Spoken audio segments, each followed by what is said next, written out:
자, 오래 기다리셨습니다. 드디어 본격적인 입시 설명회를 시작할 텐데요. 입시 설명회는요, 체육계열 대입 전형별 요약, 2024학년도 수능시험 분석 및 2020학년도 대비 전략, 그리고 수시 학생부 종합 전형 준비 방향, 정시 전형 서울권 주요 대학 집중 분석의 순서로 여러분들과 함께 하도록 하겠습니다. 자, 그럼 오늘 설명회를 이끌어갈 분을 이제 모시도록 하겠습니다. 네, 대한민국 체육대학 입시의 트렌드세터 서울대학교 체육교육과 출신 게이트 허문환 총괄 원장님을 모시고 왜 게이트 최대 입시인지 함께 들어보도록 하겠습니다. 큰 박수 보내주셔서 감사하겠습니다.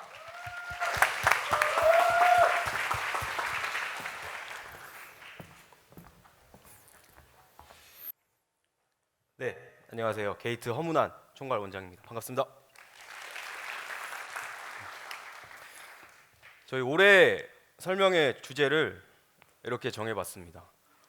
저희가 현장에서 학생들을 많이 만나고 지도를 하고 있는데 학생들 지도를 하다 보면 허황된 기대를 갖고 끝까지 포기를 못하고 가다가 실패하는 경우를 너무 많이 보고 있어서 그래서 혹시나 하는 기대를 갖지 말고 우리 학생들이 좀 확신을 갖고 전략적으로 준비하기를 바라는 마음에서 이렇게 주제를 정해봤고요. 우리 학생들이 최대 입시를 준비를 하다 보면 좀 본인들도 정보를 여기저기서 많이 얻고 저희한테도 얘기를 많이 듣다 보면 아는 게 많아지죠. 아는 게 많아지면 학생들이 좀 재밌는 놀이를 시작을 하는데 저는 이거를 만약의 놀이라고 이름을 정했는데 학생들이 물어봅니다. 쌤, 저 이 학생은 수학이 5등급이에요. 6월 모의고사 고3 때 보고 쌤, 저 수학 1등급 맞으면 서울대 갈 수 있어요? 갈 수 있어. 근데 하고 얘기해. 라고 저는 항상 얘기합니다. 그러면서 학생들은 그러죠. 쌤, MBTI 뭐예요? T죠. 공감을 안 해준다고.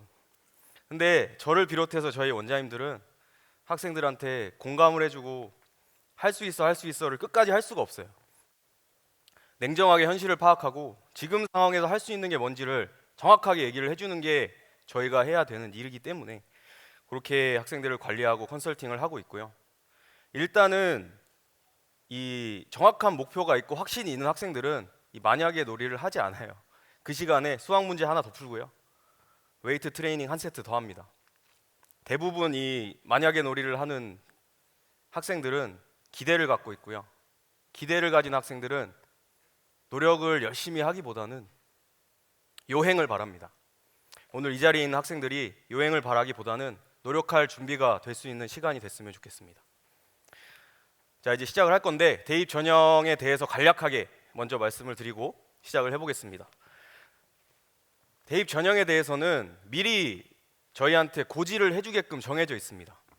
앞에 보이는 시기에 맞춰서 내용들을 고지를 해주게끔 돼 있는데 오늘 제가 말씀드릴 내용들 고3 학생들한테 해당되는 내용은 2025학년도 입학 전형 시행 계획에 기준해서 말씀을 드리는 거고요.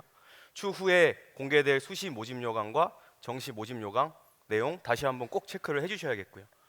이제 2학년 학생들 같은 경우에는 2026학년도 대입 전형 입학 전형 시행 계획이 발표가 되고 있습니다. 이 내용들 대학별 입학처에서 확인을 해주시면 되고 지금 처음에 초반부에 제가 짚고 넘어가고 싶은 건 오늘 중2, 중3 학생 학부모님들께서도 굉장히 많이 예약을 해주셔서 이 지난해 말에 발표가 됐죠. 2028 대입 개편안 관련된 내용인데 지금 중3 학생들 기준으로 대입에서 굉장히 많은 변화가 예고가 됐습니다. 그 두 가지는 수능에 있어서 그리고 내신에 있어서 학생들을 평가하는 방식이 변화가 되는데 일단 수능에 있어서 현행 시행되고 있는 이 선택 과목제가 전부 다 폐지가 되고요. 일단 국어 영역 같은 경우에는 보시는 것과 같은 이 범위 내에서 공통적인 내용으로 모든 학생들이 시험을 치르게 되고 수학 같은 경우에는 현재 학생들이 치르는 시험 기준으로 확률과 통계 과목을 선택했을 때랑 동일한 범위로 모든 학생들이 똑같이 시험을 봅니다.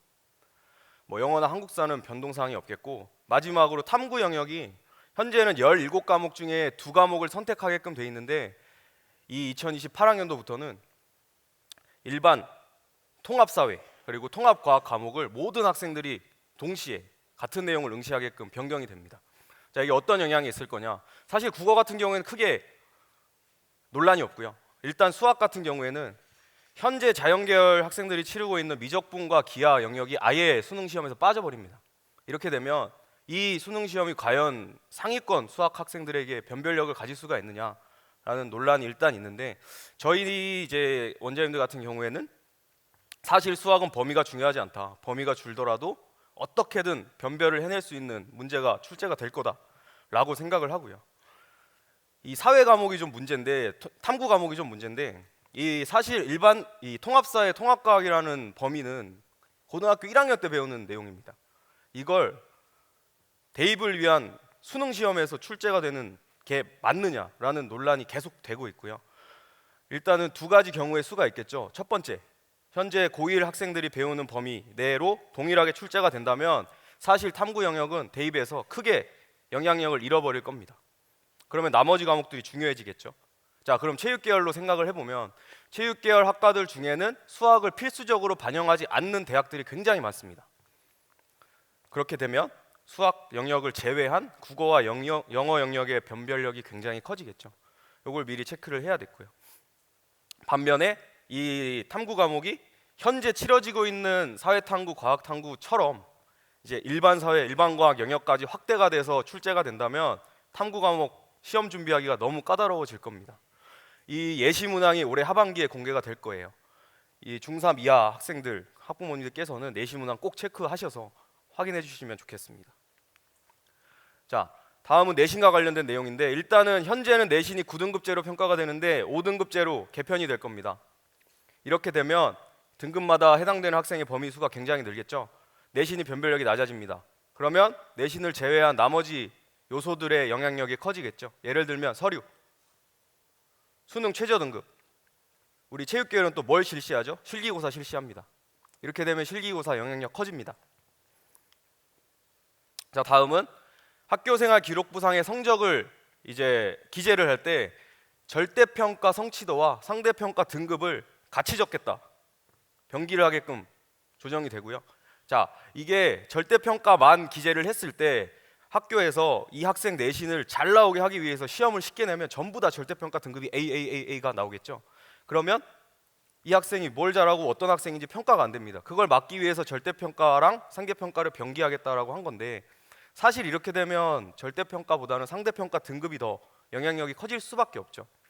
그러면 우리 학생들 내신 잘 받으려면 상대평가 등급 잘 나오는 과목으로 애들이 몰리지 않겠냐라는 걱정이 또 있는데, 이런 것들은 대학에서 학생들을 선발을 할 때 특정 전공에 지원을 하기 위해서는 고등학교 교육과정 중에 어떤 과목을 이수해야 된다라든지 어떤 과목을 이수하면 가산점을 주겠다라든지 하는 장치로 이런 특정 과목으로 몰리는 현상들을 막아줄 것으로 그렇게 보고 있습니다.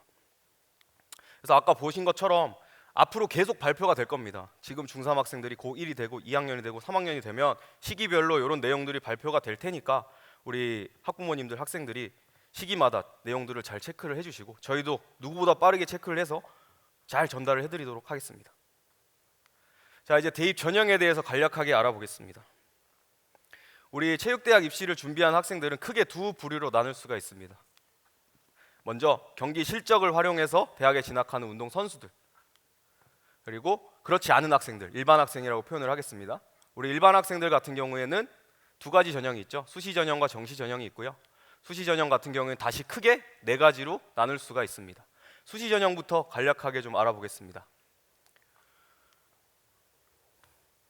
자, 모집 인원부터 살펴보면 네 가지 전형 중에 학생부 교과 전형과 논술 전형 같은 경우에는 서울 경기권 대학에서 선발하는 대학이 많지가 않습니다. 모집 인원도 적어요. 그래서 우리 수시 전형을 준비하는 체육계열 입시생들은 주로 학생부 종합 전형 또는 실기 위주 전형을 통해서 서울권 대학에 진입을 하려고 하죠. 자, 그러면 전형별로 좀 세부적으로 알아보면 먼저 학생부 교과 전형입니다. 앞에 보시는 대학이 서울 경기권의 학생부 교과 전형으로 학생들을 선발하는 대학이 답니다. 이 대학들이 다고 이 중에서도 지역균형 전형이 꽤 되죠. 합격자 평균 교과 등급과 반영되는 교과 한 번씩 확인해 주시고요. 이 대학들 중에 수능 최저 학력 기준이 적용되는 대학들 있습니다. 자, 다음 논술 전형입니다. 논술 전형 같은 경우에 4개 대학뿐입니다. 논술로 학생들 선발하고 있고요. 수능 최저 학력 기준이 다음과 같이 적용이 됩니다.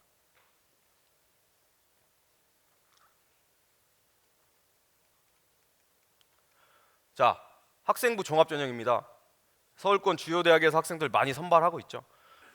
앞에 보시는 것처럼 합격자 교과 등급을 체크를 해주시면 되겠고, 대부분의 대학에서 우선 서류로 학생을 선발해놓고 선발된 학생들을 대상으로 면접을 실시를 합니다. 이 대학들 외에도 국민대, 서울여대, 과기대, 상명대, 한양대학교 에리카 캠퍼스까지 학생들을 선발을 하는데, 일단은 합격자 교과 등급도 중요하지만 이 전형 같은 경우에는 자기소개서가 폐지가 되면서 학교생활 기록부의 영향력이 지대해졌고요. 학교생활 기록부의 내용에 따라서 합격자들의 내신 성적의 바운더리가 굉장히 넓습니다. 1등급 후반부터 4등급대 학생들도 합격이 되는 사례가 매년 나오고 있어요. 올해도 물론 나왔고요.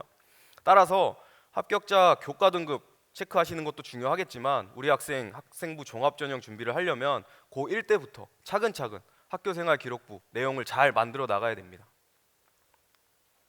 자, 다음 실기 전형입니다. 실기 전형으로 학생을 선발하는 대학들 중에 내신 성적이 2등급 후반에서 3등급 초반까지 합격이 가능한 대학들, 숙명여대, 한체대 학생들이 좀 선호하는 대학이고요. 올해 당국대학교 체육교육과에 지역균형 전형이 신설이 됐습니다.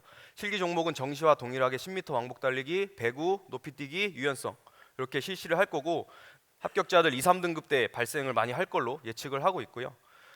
그리고 서울에 이제 상명대학교가 정시 전형 모집 인원을 수시로 다 변경을 시켜서 수시 전형에서 학생들 선발하게끔 신설이 됐고, 용인대 같은 경우에도 체육학과에서 실기 전형 학생들 선발하는 것으로 신설이 됐습니다.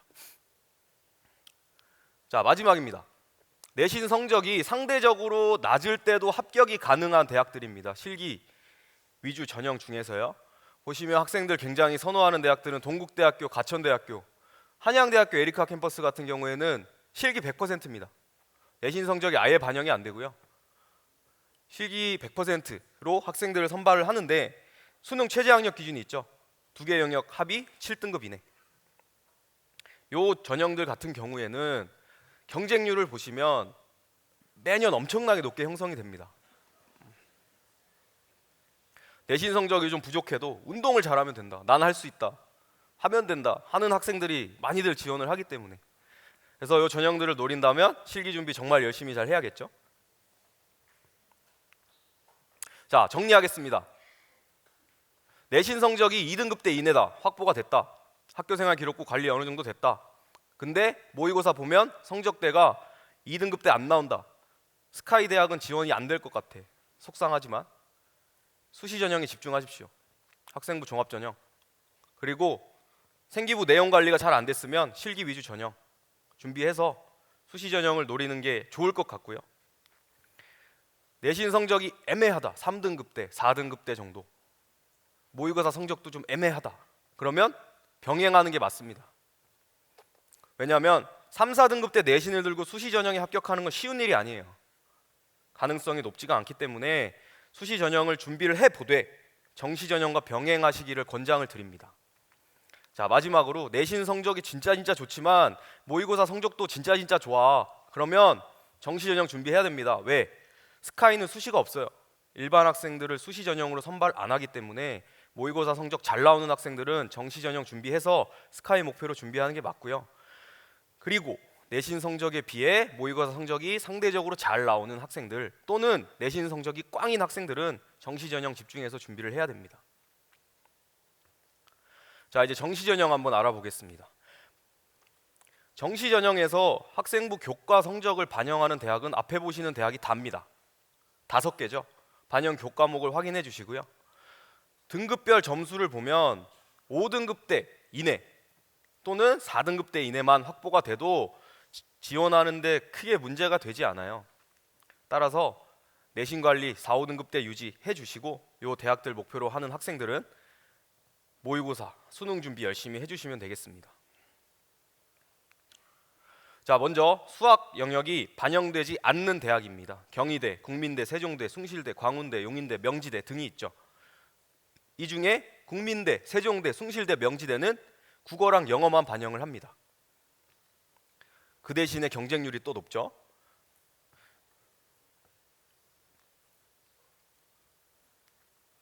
자, 수능 영역 중에 잘 나온 과목만 반영을 한다. 두 과목 반영하는 대학입니다. 이화여대 가지고 눈에 띄죠. 국어, 수학, 탐구 두 과목 중에 높은 거 두 개만 들어가요. 굉장히 단순한 반영 구조를 갖고 있고요. 세 개 영역만 반영하는 대학입니다. 건국대, 숙명여대, 한체대 등이 있죠. 건대 같은 경우에는 국어와 영어는 필수, 수학과 탐구 두 과목 중에 상위 과목이 반영되게끔 돼 있고, 숙대랑 한체대는 국수형 중에 상위 두 과목 그리고 탐구 과목 반영되게끔 돼 있습니다. 그리고 이제 한양대나 단국대 주요 대학 제2캠퍼스에서도 학생들을 국어, 영어 그리고 수학과 탐구 한 과목 중에 상위 과목 반영을 해서 선발을 하고 있습니다.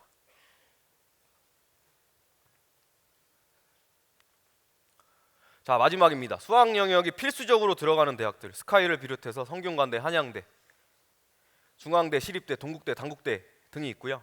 이 중에 성균관대, 한양대는 탐구 과목이 하나밖에 안 들어가죠. 시립대 같은 경우에는 탐구 과목이 아예 반영되지 않습니다. 국어, 수학, 영어만 반영을 해서 학생들을 선발을 하고 있습니다. 자, 이제 이 정시 전형에서 좀 영향력이 크게 작용을 하는 수능 시험에 대해서 한번 얘기를 해보려고 합니다. 자, 일단 응시 현황이죠. 올해 졸업생, 재수생 이상이 역대급으로 많은 시험이었다라는 거 다들 알고 계실 거고요. 이 만점자 수 자체도 한 명이에요. 자연계열 졸업생 한 명 만점 받았고, 이게 다른 해와 비교를 해보면 굉장히 수능의 난이도가 있는 해였다라는 걸 알 수가 있죠. 자, 수능의 영역별로 한번 뜯어보겠습니다. 먼저 탐구 영역입니다. 올해 주목할 만한 점이 과학탐구 두 과목을 응시한 학생이 사회탐구 두 과목 응시한 학생의 비율을 넘어선 첫 해입니다. 과탐 응시자 수가 더 많았다는 얘기예요. 자연계열 학생의 수가 많다는 얘기죠. 자, 탐구 영역부터 살펴보면 사탐 같은 경우에는 선택 과목별로 이제 학생의 응시 비율을 보면 생활과 윤리와 사회 문화 과목에 60% 이상이 집중이 돼 있습니다. 그리고 나머지 과목들이 학생들이 고루 분포가 돼 있고, 중요한 건 올해 수능도 그렇고 24학년도 수능도 그렇고 23학년도 수능도 그렇고 과목별로 난이도 편차가 너무 심해요. 보시면 사회문화 같은 경우, 정치와 법 같은 경우에 만점자 수가 0.5%밖에 안 되죠. 표준 점수 만점도 70점대입니다. 반면에 윤리와 사상 같은 경우 만점자 수가 11.75%예요. 하나 틀리면 3등급입니다. 2등급이 사라져 버렸어요. 세계사 같은 경우에도 만점자 수가 9%를 넘고요. 이런 현상이 발생을 하니까 우리 학생들이 사회탐구에서 어떤 과목을 자기가 선택했느냐에 따라서 대입 결과에 영향을 너무 많이 받는 거죠. 점수 자체가 과목에 따라 편차가 크니까. 이런 현상이 벌어지고 있는 상황이고요. 과탐 같은 경우에는 지구과학과 생명과학에 학생들이 좀 밀집이 돼 있고요. 점수 과목별로 편차를 보면 사회탐구만큼 심하지 않습니다. 거의 비슷하게 나타나고 있어요. 만점자 비율도 지구과학이 조금 많긴 한데 거의 비슷하게 나타나고 있죠. 자, 이런 상황에서 우리 학생들이 많이 고민합니다. 탐구 뭘 도대체 어떻게 선택을 해야 돼요? 무슨 과목을 선택할지 알아보기 위해서 탐구 과목 점수가 어떻게 산출되는부터 한번 같이 보겠습니다. 표준 점수라는 건 내가 받은 점수가 전체 점수 분포 내에서 어느 정도에 위치했느냐에 따라서 정해지는 점수입니다. 그걸 구하는 공식이 다음과 같고요. 저 중에서 움직이는 값은 Z라는 값이죠. Z 값을 구하는 방법은 오른쪽에 나와 있습니다. 내 점수 빼기 그 과목의 평균 점수를 표준 편차라는 걸로 나눠서 계산을 해요. 평균이라는 건 다들 아시겠지만 표준 편차라는 개념이 사실 좀 헷갈리죠. 자, 왼쪽에 보이는 이 그래프의 예시가 표준 편차가 큰 경우, 점수가 골고루 분포가 돼 있으면 표준 편차가 크다라고 얘기를 하고요. 시험의 난이도가 없이 평이하다, 변별력 없는 시험인 경우에 이런 점수 분포가 나타납니다. 반면에 표준 편차가 작은 시험은 오른평균과 같이 시험에 변별력이 있을 때 평균 점수의 학생들이 쭉 모여 있고요. 잘 본 학생이 적은 경우, 이런 경우가 표준 편차가 작은 경우입니다. 자, 그러면 시험이 어렵게 출제가 됐어요. 그러면 아까 두 그래프 중에 어렵게 출제가 되면 표준 편차가 작게 나온다라고 말씀을 드렸죠. 표준 편차가 작아지고 어려우면 평균 점수가 내려가죠. 그럼 표준 점수 올라갑니다. 시험이 쉽게 나오면 반대 현상이 발생하죠. 평균 점수는 올라가고 표준 편차는 커져서 저 Z라는 값이 작아지기 때문에 표준 점수는 낮아질 수밖에 없어요. 그런데 아까 보여드린 것과 같이 사탐 같은 경우에 특히 어떤 과목이 어렵게 나오고 어떤 과목이 쉽게 나올지를 예측할 수가 없어요. 시험이 나와 봐야지 아는 겁니다. 그건. 그래서 그걸 갖고 과목을 정한다는 건 말이 안 돼요. 그러면 우린 뭘 생각해야 되느냐? 이 시험을 보는 학생들의 수준이 어떤지. 시험 보는 학생들의 수준이 높으면 공부를 잘하는 학생들이 많으면 평균 점수가 올라가겠죠. 평균 점수가 올라가면 표준 점수는 낮게 나올 수밖에 없습니다. 반대로 시험을 봤는데 상대적으로 못하는 학생이 많아서 평균 점수가 낮게 나오면 표준 점수는 높게 나오고요. 그 선택 과목을 선택하는 학생들의 수준을 고려를 해야 되는데, 그래서 제가 상담을 할 때 과탐을 하고 있어요. 우리 학생이. 근데 과탐이 막 4, 5등급이에요. 당장 사탐으로 바꾸라고 얘기합니다. 과탐을 해서 1, 2등급을 받는 일이 쉬운 일이 아니에요. 왜냐? 자연계열 상위권 학생들이 버티고 있습니다. 걔네를 뚫고 들어가야 되는데 평균 점수가 이만큼 높은 상태에서 그 이상 점수를 받는다는 게 쉬운 일이 아니죠. 그리고 굳이 체육계열 입시를 하는 학생이 과탐을 할 이유가 없어요. 본인이 특정 과목에 특출나게 재능 있는 학생이 아닌 이상. 이걸 고려해서 탐구 과목 선택을 해주셔야 되고요. 사탐 안에서도 사실 좀 매니아층이라고 하죠. 우리 학생들 말로는 고인물들이 있는 과목이 있어요. 뭐 경제라든지 이런 것들은 뚫고 들어가기가 힘들고요. 본인이 꾸준히 해오고 자신 있는 과목이 있지 않은 이상은 사실 인원들이 좀 많이 분포되어 있는 생윤사문, 생활과 윤리, 사회문화 무난하게 선택해서 공부 열심히 해라 라고 얘기를 하고 있습니다. 자, 다음 국어 영역입니다.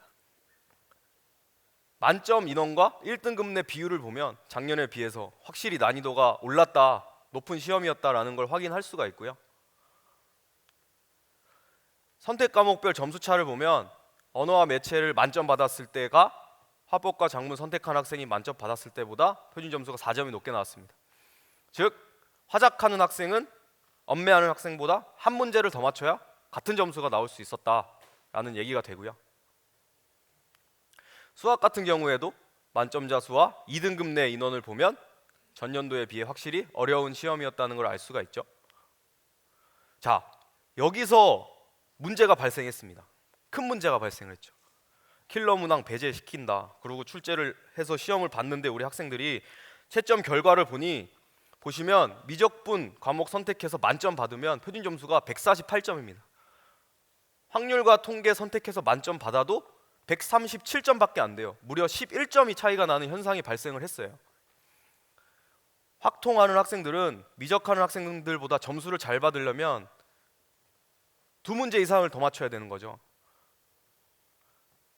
이런 현상이 발생을 하다 보니까 우리 학생들이 특히 쌤, 확통하면 너무 불리하지 않아요? 그러면 확통하면 안 되는 거 아니에요? 라는 질문을 너무 많이 받았어요. 작년 수능 끝나고.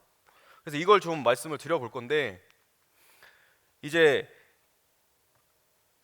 결론부터 말씀드리면 국어랑 수학 같은 경우는 어떤 과목을 선택했을 때 유리하고 불리하고 라는 개념 자체가 없습니다. 마찬가지로 점수가 산출되는 방식을 보면 공통 과목이 점수가 따로 있고 선택 과목이 따로 있으니까 공통 과목의 표준 점수와 선택 과목의 표준 점수를 더해서 내 표준 점수가 결정이 되는데, 일단은 공통 과목 표준 점수는 모든 학생이 동일하게 산출이 되는 거니까 말씀을 안 드릴 거고요. 우리가 주목할 거는 선택 과목, 선택 문항의 표준 점수를 말씀을 드릴 건데, 선택 문항을 표준 점수를 구하는 공식은 다음과 같은데 공식을 알 필요는 없고 주목하셔야 될 거는 조정이라는 단어입니다. 조정. 학생들 선택 과목 점수를 표준 점수를 산출을 할 때 조정을 시킨다는 얘기예요. 어떤 과목을 선택했느냐에 따라서 그 학생이 선택한 과목, 같은 과목 내에 있는 학생이 공통 과목 점수를 얼만큼 잘 받았고 못 받았냐에 따라서 선택 과목 점수를 조정을 시키겠다라는 내용입니다. 그렇기 때문에 이 조정이 일어나기 때문에 이 선택 과목을 같이 선택한, 같은 선택 과목을 선택한 학생들이 이 과목을 잘 받느냐 못 받느냐는 어차피 조정이 일어나니까 표준 점수에 영향이 없어요. 선택 과목 표준 점수에는 영향을 미치는 요소가 아닙니다. 그러면 우리가 생각해야 될 건 다시 시험 난이도죠. 아까 탐구 과목에서 말씀드렸듯이 시험이 어렵게 나오면 평균 점수가 낮아지고, 그러면 표준 점수가 올라간다. 쉽게 나오면 평균 점수가 올라가고 표준 점수가 내려간다. 이것만 기억하시면 됩니다. 올해 그러면 미적분 점수가 선택 과목 선택했을 때 만점이 확률과 통계보다 11점이나 높게 나온 이유는 단순합니다. 하나예요.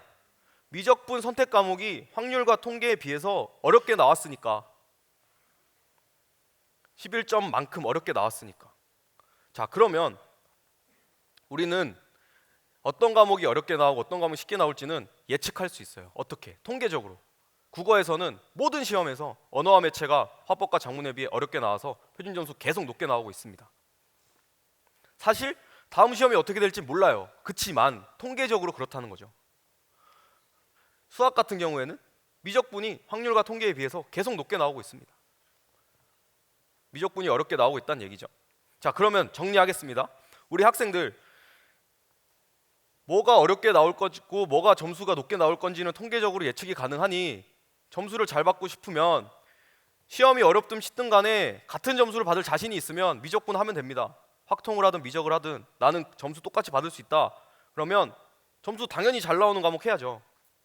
근데 대부분의 고민하는 학생들은 그럴 수 없어요.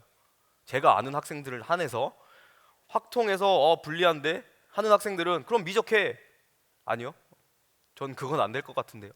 그럼 확통을 해서 최선을 다해서 높은 점수를 받는 수밖에 없어요. 이건 불리한 게 아니라 시험이 쉽게 나왔기 때문에 점수가 조금 상대적으로 낮게 나오는 건 어쩔 수 없는 거고 주어진 상황 안에서 본인이 최선을 다해서 점수를 확보하는 게 우선이다 라고 기억을 해주시면 좋겠습니다.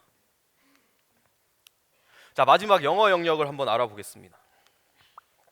자, 영어 같은 경우에는 절대평가로 등급이 매겨지죠. 학생들 보면 올해 1등급 인원이 4.71%밖에 되지 않았습니다. 굉장히 난이도 있는 시험이었다는 얘기죠. 그리고 4등급 이내에 65%에서 70%대 인원이 매년 분포를 하고 있기 때문에 공부를 한다, 수능을 준비를 한다 하면 적어도 4등급 이내는 목표로 하고 준비를 해주시는 게 좋겠습니다. 자, 대학별로 반영되는 방식을 보면 반영 비율에 저렇게 포함되어 있는 대학이 있고요. 감점을 시키는 대학이 있고요. 가산점을 주는 대학이 있습니다. 그래서 내가 가고 싶은 대학에서 영어를 어떻게 반영하는지를 체크하는 게 중요하겠죠. 앞에 보시는 주요 대학들은 3등급 내에 들어와도 지원은 가능하지만 2등급 이상 확보를 하는 것을 권장을 드리는 대학들입니다. 자, 영어를 필수적으로 반영하는 대학들 중에 반영 비율이 높은 대학들만 모아놨습니다. 그런데 보통 많이 착각하시는 게 반영 비율이 높으면 영어 잘해야 되는 거 아니냐. 그렇지만 어떤 학생들이 지원하느냐, 그리고 등급별로 점수가 어떻게 부여되느냐에 따라서 4등급이 나와도 충분히 지원 가능합니다. 앞에 보시는 대학들, 인하대나 단국대 같은 경우에는 3, 4등급 간의 점수 차가 크기 때문에 3등급 이내가 필수적으로 확보가 돼야겠죠. 마찬가지로 영어가 필수적으로 반영이 되는데 30%대, 상대적으로 반영 비율은 낮지만 3등급, 4등급 간의 점수 차가 크고요. 지원하는 학생들 대부분이 3등급 이내를 확보가 하기 때문에 이 대학들 같은 경우에도 3등급 이내 목표로 해줘야 됩니다.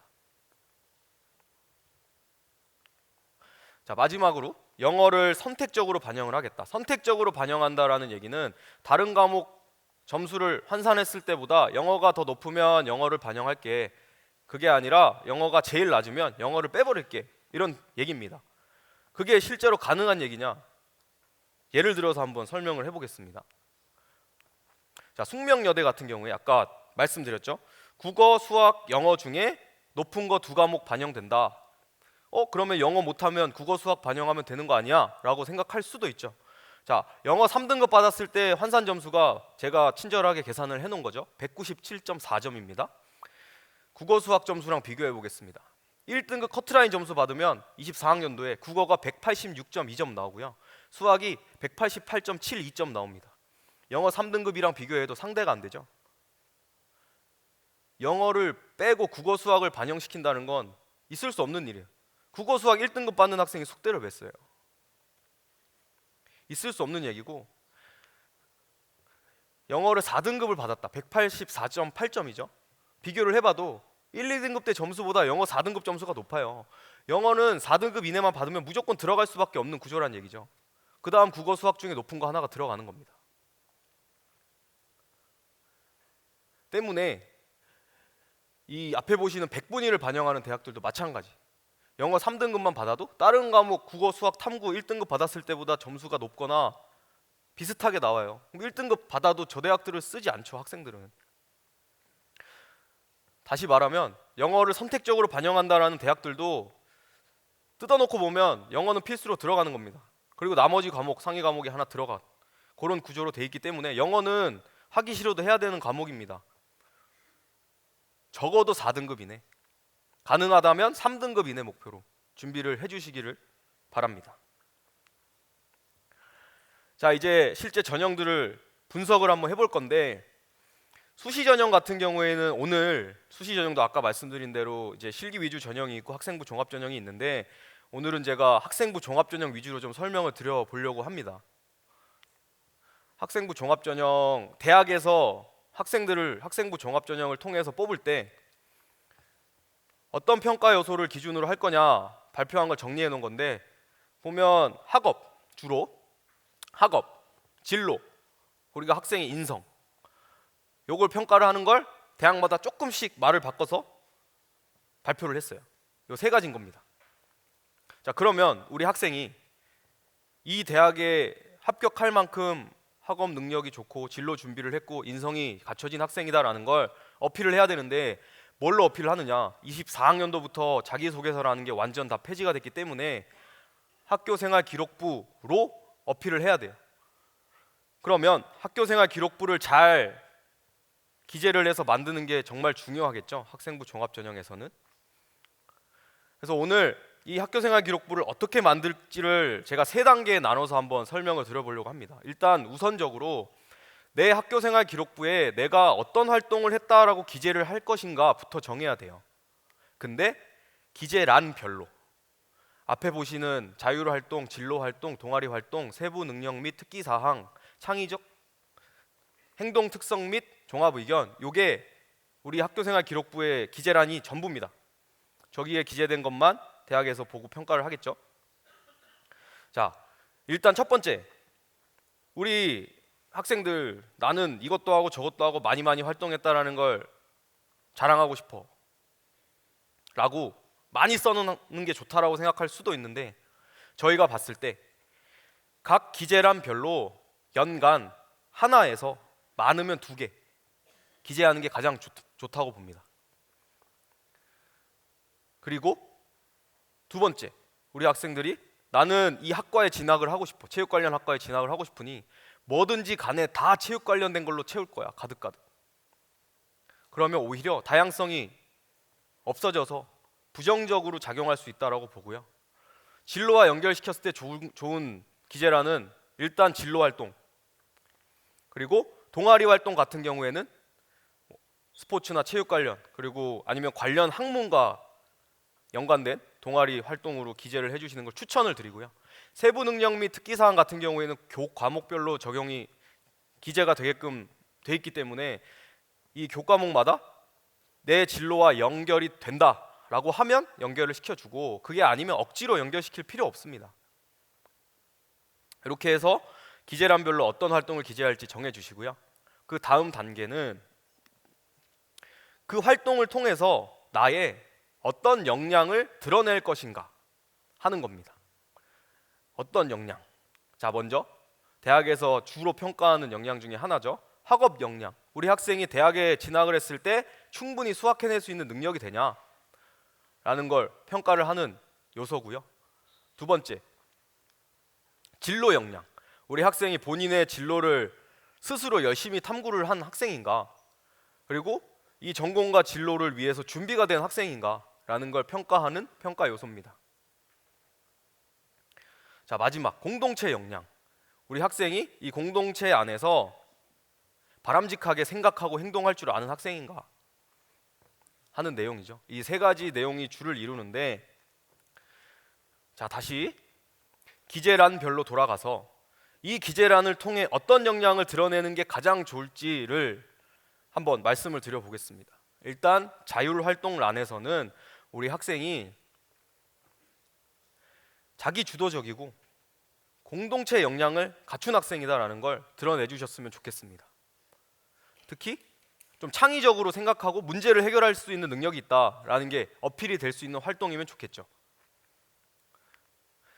그리고 진로활동란은 우리 학생이 학년이 올라가면서 조금씩 진로가 구체화됐다라는 게 드러나면 좋습니다. 무슨 얘기냐? 1학년 때는 이 학생이 진로를 열심히 탐색을 했어요. 그리고 본인이 체육 계열에 좀 적합하다라는 걸 발견을 했어요. 이걸 드러낼 수 있는 활동들을 하나에서 2개 정도 기재를 해주시면 좋겠고요. 2학년 때는 이 계열 적합성을 비롯해서 전공과 관련된 적합성, 이 전공 적합성을 이제 어필을 하고 싶은데 뭔지 잘 모르겠다 하시면 본인이 진학 희망하는 대학 홈페이지 가면 이 전공 커리큘럼이 있습니다. 다 그 커리큘럼을 참고해서 활동을 정해서 채워주시면 정말 좋겠고요. 3학년이 되면 좀 세부적인 전공이 드러나게끔 활동을 선택을 해서 점차적으로 구체화된 내용을 보여주시면 정말 좋겠습니다. 자, 마지막으로 세부 능력 및 특기 사항인데, 다시 한번 강조드리지만 세부 능력 및 특기 사항은 교과목별로 이제 작성이 되는 거기 때문에 제일 중요한 건 진로 역량이 아니고 학업 역량입니다. 세특에서 중요한 건 학업 역량이에요. 학업 역량이 잘 드러나게끔 기재를 해주시면 되고, 가능하다면 진로 역량까지 드러나게 하면 좋다. 그래서 내용을 구성할 때는 앞에 보시는 것과 같이 동기부터, 그리고 어떤 탐구를 했는지, 그리고 그 탐구를 하면서 우리 학생이 그 내용을 확장시키고 심화시킨 내용, 그걸 통해서 어떤 결론을 얻었는지, 뭐 깨달음을 얻었다든지, 아니면 뭘 배웠다든지, 아니면 이제 선생님께서 이 학생이 이 활동을 하는 걸 보니 이런 학생이다 라는 평가를 내렸다든지, 이런 결론이 드러나게끔 적어주시면 좋고, 거기에 더해서 추가적으로 좀 문제를 제기하고 그 문제를 해결하기 위한 계획까지 기재가 된다면 정말 완벽한 내용이 되겠죠. 자, 이 세특 예를 들어서 이제 보여드릴 건데, 자, 이제 어떤 활동을 할지, 어떤 역량을 드러낼지 정했죠. 그러면 그걸 갖고 이야기를 만들어야 됩니다. 어떻게 만들 거냐? 자, 세특을 예를 들어서 보여드리면, 이 학생은 실용 경제라는 과목을 들었네요. 자, 이 시간에 경제 대공황에 관심을 갖고 탐구를 했다라고 적혀 있죠. 어떤 내용으로 했는지 구체적으로 적혀 있습니다. 구체적으로 그 과정이 다 드러나게끔, 하지만 간략하게. 그리고 그 과정에서 테일러 준칙이라는 것에 관심이 생겼고, 그걸 더 확장해서 심화시켜서 논설문을 작성했다라는 내용까지 적혀 있죠. 심화 확장. 거기에 이 학생은 이제 국내 총생산 차이의 부연한 가중치도 다를 수 있다는 결론을 내렸다, 마무리를 짓고요. 마지막에는 추가 탐구 계획까지, 윌리엄스 로버스트 준칙에 대한 탐구 계획까지 기재가 되어 있습니다. 이게 한 교과목의 한 연간 기재란 한 교과목을 그냥 이 내용으로 채운 겁니다. 한 가지 활동으로. 이런 식으로 기재가 돼야 된다고 말씀을 드리는 거고, 자, 두 번째, 과학 탐구 실험이라는 교과 시간에 이 학생은 이 스포츠 관련된 진로를 생각하던 학생이기 때문에 이화여대 체육학부에 합격을 했습니다. 구기 종목에 담긴 과학적 원리에 대해서 한번 탐구를 해보자. 그래서 마찰력을 주제로 정했어요. 그래서 탐구를 열심히 했습니다. 어떻게 탐구했는지 적혀 있고요. 그리고 나서 농구 경기로 좀 심화를 시켰어요. 거기서 또 작용 반작용과 중력의 개념까지 내가 한번 확장을 시켜보겠다. 그래서 확장시켜서 또 탐구를 했죠. 자, 이런 식으로 본인의 이제 교과 시간에 학업 역량을 드러내면서 이 학생은 마찰력, 반작용, 중력 이런 학업 역량 배웠다라는 걸 드러내면서 전공과 연결을 시켰죠. 이런 식으로 진로 역량을 드러내고 싶더라도 학업 역량이 우선이 돼야 됩니다. 이 교과 시간에 걸맞는 학업 역량을 이 학생이 배웠다. 이 과학 개념을 배웠다. 근데 이걸 본인 관심 있는 진로 분야랑 연결시켰네? 이런 식으로 자연스럽게 기재가 된다라고 하면 좋겠다라고 말씀을 드렸습니다. 자, 이런 식으로 학교생활 기록부를 잘 1학년 때부터 관리를 해준다면 상대적으로 좀 낮은 내신 성적으로도 학생부 종합전형은 합격을 기대해 볼 수가 있겠다. 오늘 보여드린 요 두 가지 예시는 아까 실용경제는 성균관대학교 스포츠과학 합격한 학생이고요. 두 번째 이제 과학탐구 실험내용은 이화여자대학교 체육과학부 합격한 학생부 종합전형으로 합격한 학생들 예시를 보여드린 겁니다. 이런 식으로 생기부 준비를 잘 해주시면 좋겠고, 자 이제 정시 전형으로 마지막으로 넘어가겠습니다.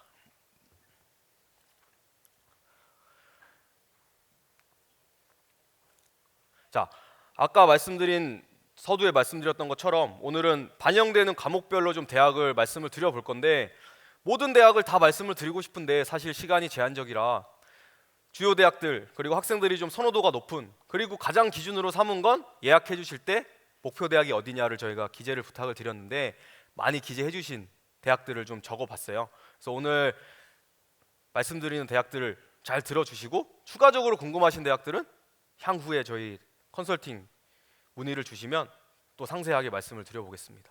자, 수학이 반영되지 않는 이 대학들 중에 오늘은 국어랑 영어만 반영하는 대학을 하나 살펴볼 겁니다. 국민대학교 스포츠교육학과 살펴볼 거고요. 전형 요소랑 반영 비율은 다음과 같습니다. 자, 전형 요소 중에 내신 학생부 교과 성적이 들어갑니다. 그런데 6등급 밑으로 떨어지지 않으면 점수상 손해가 크지 않으니까 나 내신이 4등급인데 걱정하지 않아도 되고요. 내신이 뭐 5등급 대 6등급 대더라도 계산을 해봐야 돼요. 계산을 해보고 내 수능 환산점과 실기 가능 점수를 더했을 때 충분히 가능하다면 지원이 가능한 거죠. 국어랑 영어만 반영합니다. 내신은. 자, 영어의 반영 비율이 66.7%인데 아래쪽에 보시면 등급별로 점수를 계산하면 저렇게 나옵니다. 3등급 확보를 권장을 드리고 4등급 때도 사실 지원은 가능합니다.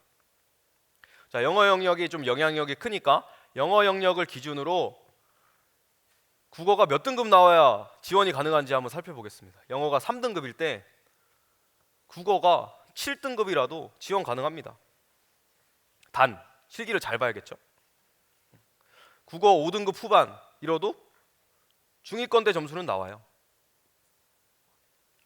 만약에 영어가 4등급이다. 국어가 적어도 5등급은 나와야 됩니다. 네, 요걸 기준으로 준비를 해주시면 되겠고, 영어가 5등급, 국어가 3등급 나와야 돼요. 이건 사실 발생하지 않는 사례입니다. 영어가 5인데 국어가 3인 학생 본 적이 없어요. 자, 실기는 이렇게 네 종목을 실시를 하는데 달리기, 제자리 멀리뛰기, 메디신볼 던지기, 그리고 윗몸 일으키기. 종목별로 살펴보면 점수는 다 5점씩 내려가죠. 자, 근데 제자리 멀리뛰기 같은 경우에는 남학생 만점 기준이 285, 여학생이 235인데 변별력이 거의 없다고 보셔야 돼요. 변별력이라고 말씀을 드리는 건 합격하는 학생들 대부분이 만점을 받습니다. 제자리 멀리뛰기는 대부분 만점을 받고요.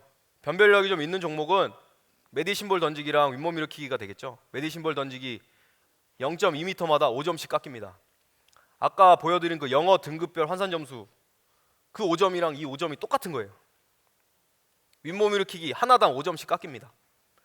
국민대 준비하는 학생들 메디신볼 던지기랑 윗몸 일으키기 열심히 준비를 해줘야겠죠. 자, 올해 24학년도 합격한 학생 성적표입니다. 수능 성적표. 국어 5에 영어 3등급, 실기 400점 만점에 350점 받고 합격했습니다. 23학년도 합격자고요. 국어 6에 영어 3등급. 이 학생은 실기를 좀 더 잘 봤죠. 올해 커트라인을 파악을 해보니까 23학년도에 비해서 4학년도에 조금 내려간 모습은 확인을 했습니다. 그래서 국민대 같은 경우에는 영어 공부 열심히 하고 아까 말씀드린 변별력 있는 실기 종목도 잘 준비해서 합격을 노려보시길 바랍니다. 자, 다음 두 개 영역 선택적으로 반영하는 대학입니다. 오늘은 이 대학들 중에 여학생들이 좀 선호도가 높은 대학이죠. 이화여자대학교 한번 자세하게 알아볼 거고요.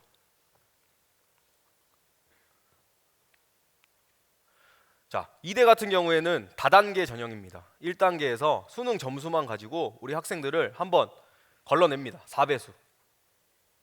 1단계에서 탈락하면 실기를 볼 기회조차 없죠.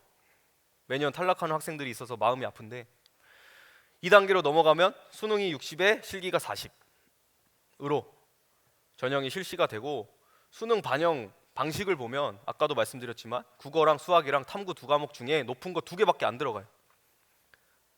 영어는 가산점으로 적용이 되는데 1등급부터 3등급이 5점, 4, 5등급을 받아도 가산점 4점을 줍니다. 5등급 받아도 1등급보다 1점밖에 안 낮아요. 영어 변별력이 제일 낮은 대학 중에 하나죠. 자, 제가 1단계 있다라고 말씀을 드렸는데 그 커트라인이 지금 어떻게 되고 있는지 한번 보겠습니다.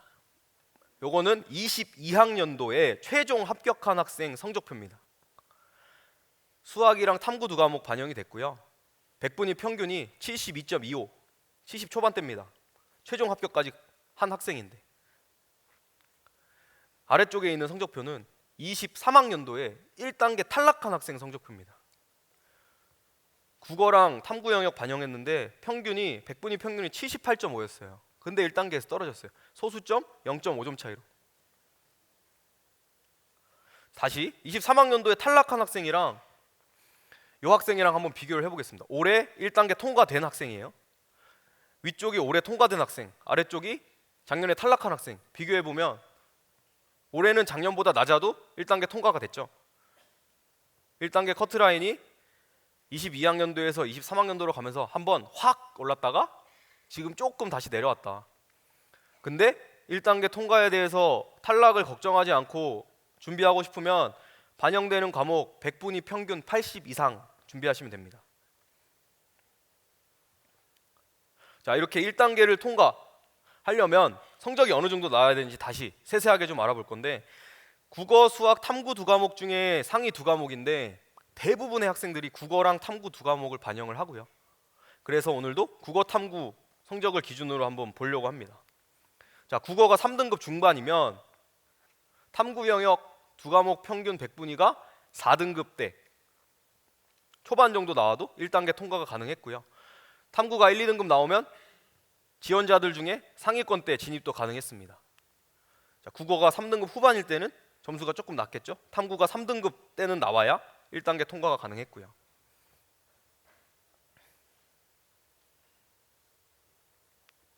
자, 국어가 4등급이다. 탐구가 3등급 초반 나와야 됩니다. 그래야 1단계 겨우 통과되고요. 국어 4등급 후반이면 탐구 적어도 2등급 초반 나와야 됩니다. 국어가 4, 5등급이다. 탐구 1, 2등급 목표로 공부하고 실기 정말 잘 보면 합격 가능합니다. 자, 이렇게 1단계 통과한 학생들이 실기를 갖고 경쟁을 하겠죠. 실기는 앞에 보시는 세 과목을 실시를 합니다. 10m 왕복 달리기, 제자리 멀리뛰기, 메디신볼 던지기. 이대는 배점표가 없어요. 대학에서 공개를 하지 않습니다. 저희는 데이터를 갖고 자체적으로 만든 배점표를 활용을 하고 있고 올해도 오차 범위가 크게 벗어나지 않았고 거의 정확하다고 보고 계산을 해서 학생들 목표 기록 정해주고 합격 여부 예측하고 있습니다. 자, 달리기 같은 경우에는 최고 기록 9초 중반대까지 나왔고요. 제일 잘한 학생이 합격자 중에 못한 학생은 10초 중반대입니다. 평균적으로는 10초 초반 정도 나오고 있죠. 제자리 멀리뛰기 제일 잘 뛴 학생 250 후반 여학생이에요. 이대니까 여학생이겠죠 당연히. 여학생이 250 후반 뛰는 게 쉬운 일이 아니에요. 쉬운 일이 아닌데 뭐 260 이상 뛰고 70 이상 뛰는 학생들도 가끔 있어요. 근데 성적이 높은 학생 중에 제자리 멀리뛰기 190대 뛰고 붙은 학생도 있네요. 평균적으로는 230 중반 정도 목표로 해주시면 됩니다. 메디신볼 던지기는 거리로 나와 있는 게 아니라 시험 보러 가면 판에 알파벳이 써 있어요. A를 넘기면 만점. 그래서 잘하는 학생들은 A를 넘기고요. 못하는 학생들은 G만큼 던지고도 합격을 했네요. 평균적으로는 C에서 D 정도. 물론 저희는 알파벳 몇이 몇 미터인지 알고 있죠. 이렇게 해서 저희 게이트 기준으로 점수를 환산을 시켰을 때 400점 만점에 평균적으로는 365점에서 70점 정도의 학생들이 가장 많이 합격을 하고 있고요. 제일 잘 본 학생은 390점 넘긴 학생이 있었고요. 제일 못 본 학생은 340점대 학생들도 있었습니다. 자, 다시 그러면 오른편에 보이는 합격자 평균 기록이다. 내가 저 기록 목표를 맞췄어. 그러면 성적이 어느 정도 되면 가능하다고요? 중위권 530점 정도 되면 합격이 가능한 거죠.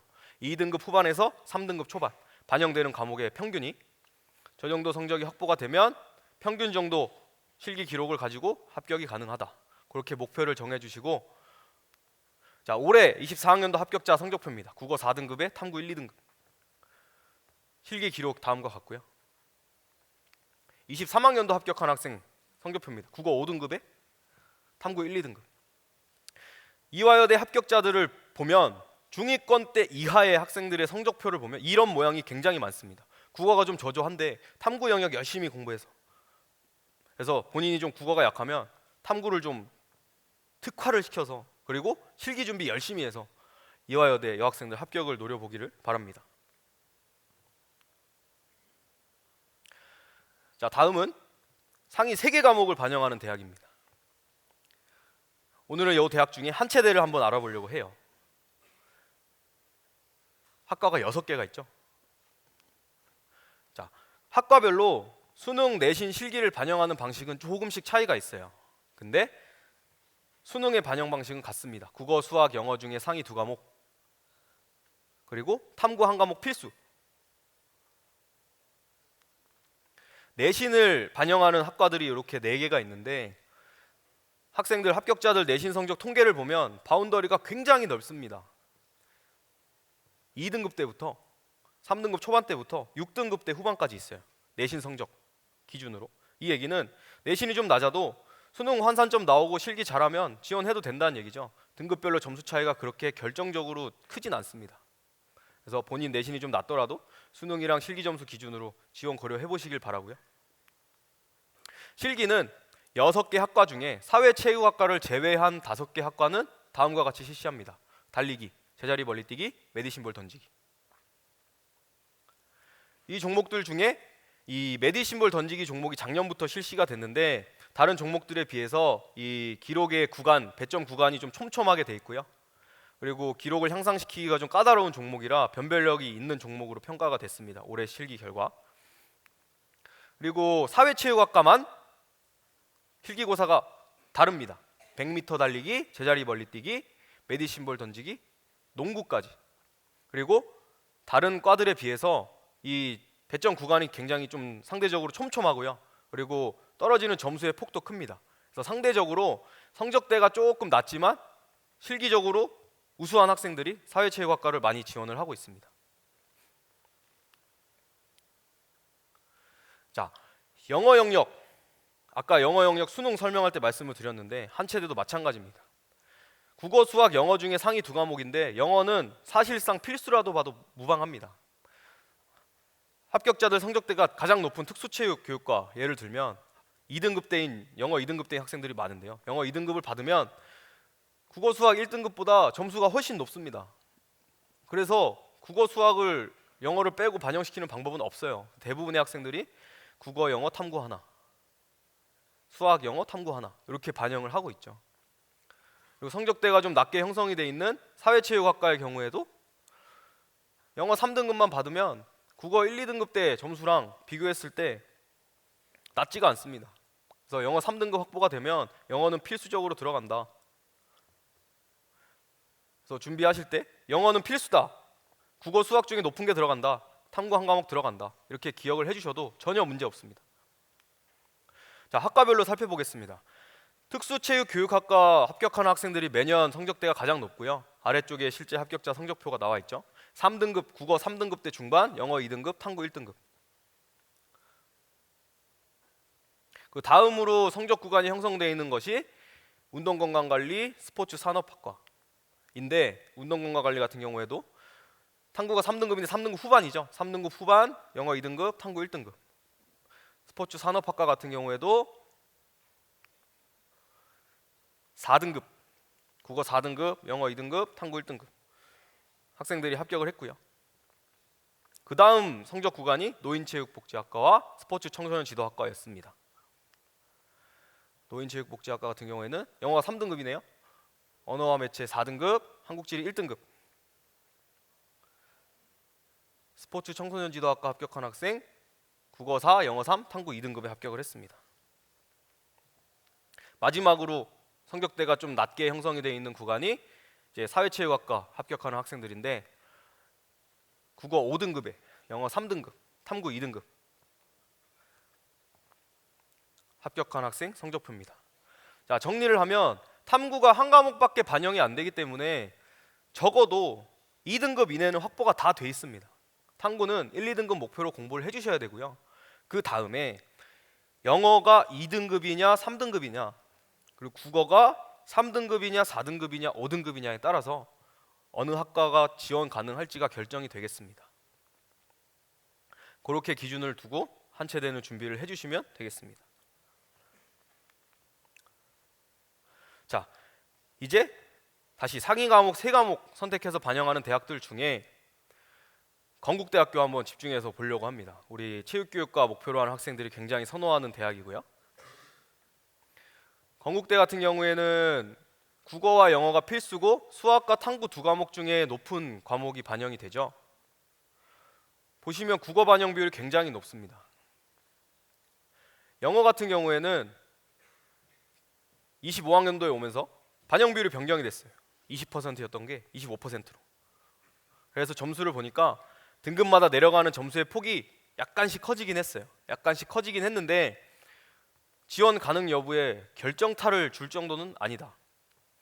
그래서 3등급 권장, 4등급도 가능. 영어는 그렇게 기억을 해주시면 되겠고, 자, 이 건국대 방식으로 학생들의 수능 점수를 계산을 했을 때 올해 합격자 중에 꼴등이 386점이었고요. 1등이 432.5점이었습니다. 그 안에 학생들이 쭉 분포를 했다. 그래서 구간마다 몇 명씩인지 표시를 해뒀는데 이제 우리 학생들이 준비하면서 목표로 잡았을 때 건국대 목표인 학생들이 건국대식 환산점 몇 점 목표로 하면 좋을까요? 하면 매년 평균적으로 합격자들의 평균이 410점 정도 되니까 410점 이상 목표로 하면 건국대 합격자 중에 중간 이상은 된다 라고 기준을 잡으면 되는데, 근데 410점이 무슨 과목 몇 등급인지 알 수가 없죠. 대략적으로 보시면 반영되는 과목의 평균 100분위가 2등급 후반, 3등급 초반 정도 되면 410점 정도 딱 나옵니다.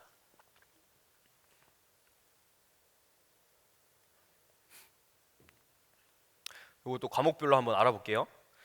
국어 영역의 반영 비율이 크기 때문에 국어를 기준으로 잡았고요. 영어는 3등급으로 다 동일하게 적용을 시켜놨습니다. 자, 국어 영역이 2등급 중반일 때 탐구가 4등급대가 나와도 중간 이상은 됩니다. 국어 영역의 반영 비율이 높으니까 그렇겠죠? 국어가 3등급 중반일 때는 탐구가 2등급은 나와야 중간 이상 점수 확보가 되네요.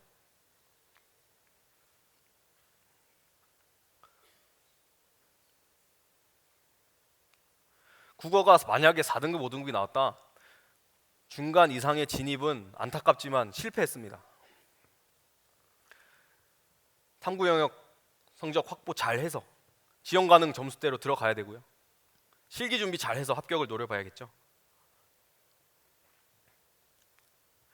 자, 실기 준비를 어느 정도 목표로 해야 되냐. 건대는 앞에 보시는 5종목의 시험을 봅니다. 달리기, 윗몸 일으키기, 그리고 체조, 농구, 높이뛰기라는 종목을 보는데, 자, 지금부터 달리기랑 윗몸 일으키기 종목을 제가 기초 종목이라고 표현을 하겠습니다. 그리고 체조, 농구, 높이뛰기 종목을 기능 종목이라고 표현을 할게요. 기초 종목 같은 경우에는 달리기 몇 초를 뛰면 몇 점이고 윗몸 일으키기 몇 개를 하면 몇 점인지를 정해놨어요. 대학에서 발표를 했습니다. 근데 기능 종목들은 저런 배점표가 없어요. 그냥 현장에서 교수님들이 학생이 시험 보는 이 상황을 보고 주관적으로 점수를 매깁니다.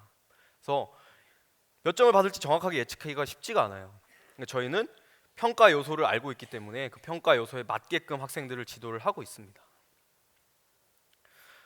자, 점수가 없기 때문에 기능 종목들은 학생들의 통계를 보겠습니다.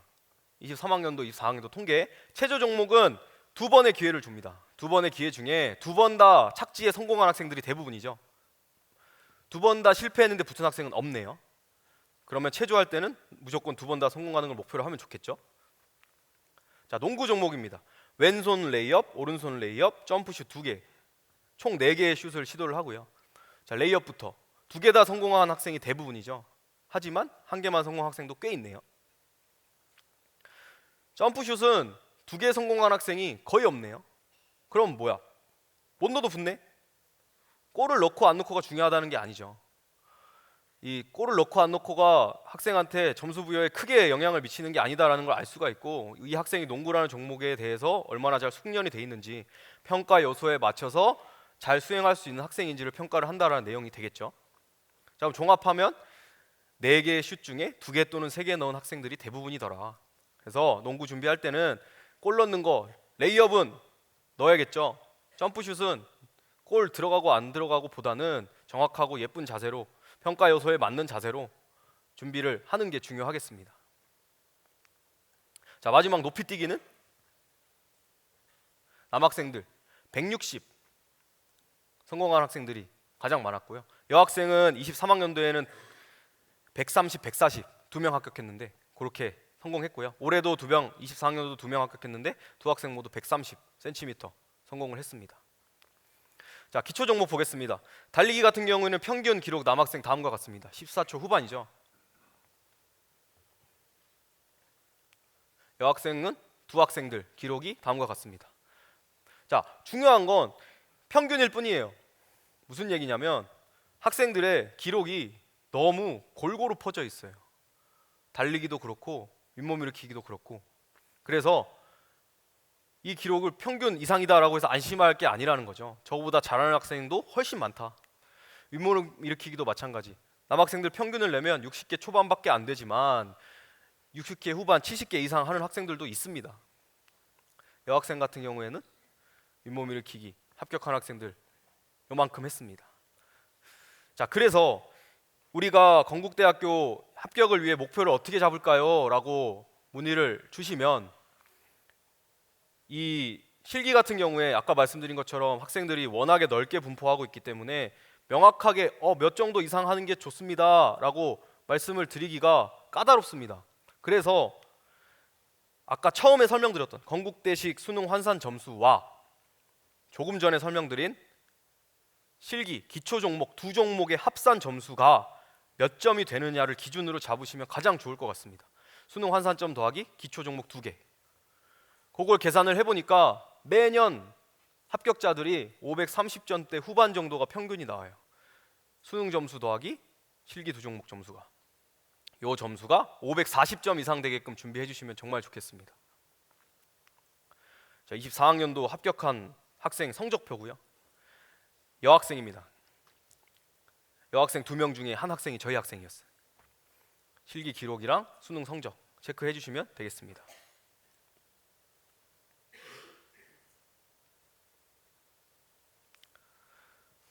자, 수학 영역이 필수적으로 반영되는 대학들 중에 오늘은 성균관대, 한양대 한번 자세하게 살펴볼 거고요.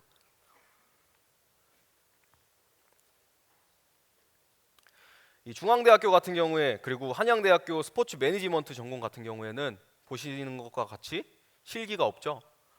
실기 없이 수능만 또는 수능과 서류로 학생들을 선발하고 있는데, 그렇기 때문에 수능의 성적대가 굉장히 높게 형성이 돼 있고, 이제 연세대, 고려대 합격자들 평균보다도 높게 형성되는 해가 있습니다. 그 정도로 높게 형성이 되어 있다라는 걸 참고해 주시면 좋겠습니다.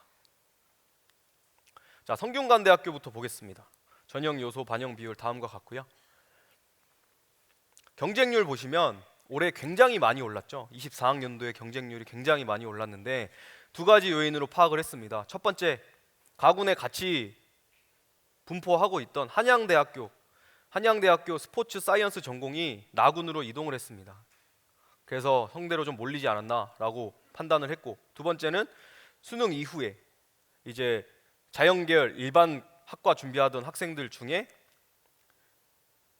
수능을 좀 못 본 학생들, 수능이 어려웠으니까 그런 학생들이 수능 이후에 좀 진로를 변경을 해서 목표 학과를 변경을 해서 많이 진입을 했습니다.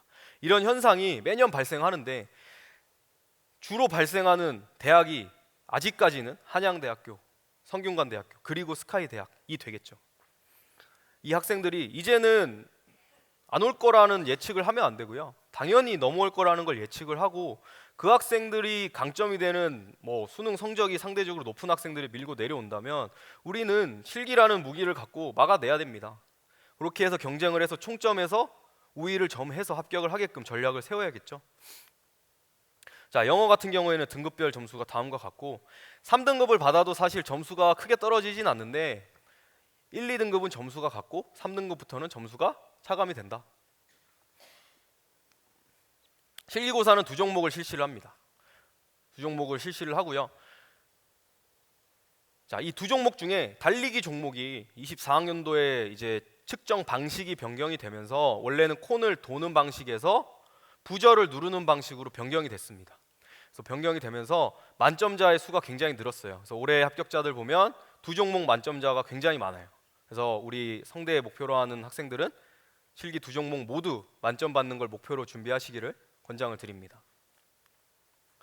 자, 성적대를 볼 텐데 탐구 영역이 한 과목밖에 반영이 안 되니까 일단은 탐구는 1, 2등급이 확보가 돼야겠죠. 탐구 영역 성적 확보가 됐다는 가정 하에 수학 영역을 기준으로 국어 몇 등급까지 지원 가능했는지 보겠습니다. 자, 수학이 2등급입니다.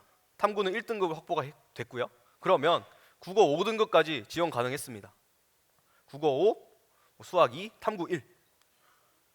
탐구가 2등급이면 국어 4등급 때까지 후반까지. 국어 4, 수학 2, 탐구 2. 자, 수학이 3등급이면 국어가 4등급 초반 나오고 탐구 1등급 확보되면 지원이 가능했죠. 국어 4등급 초반, 수학 3등급, 탐구 1등급. 탐구가 2등급이면 국어도 3등급이 나와야 됩니다. 마지노선이죠. 국어 3, 수학 3, 탐구 2. 그리고 실기 만점 합격 가능했습니다. 자, 합격자 성적표를 보면 이 학생이 올해 합격한 학생들 중에 중위권 정도 되는 학생이었습니다. 국어 수학 3등급, 중반 3등급 초반. 탐구 한 과목 2등급.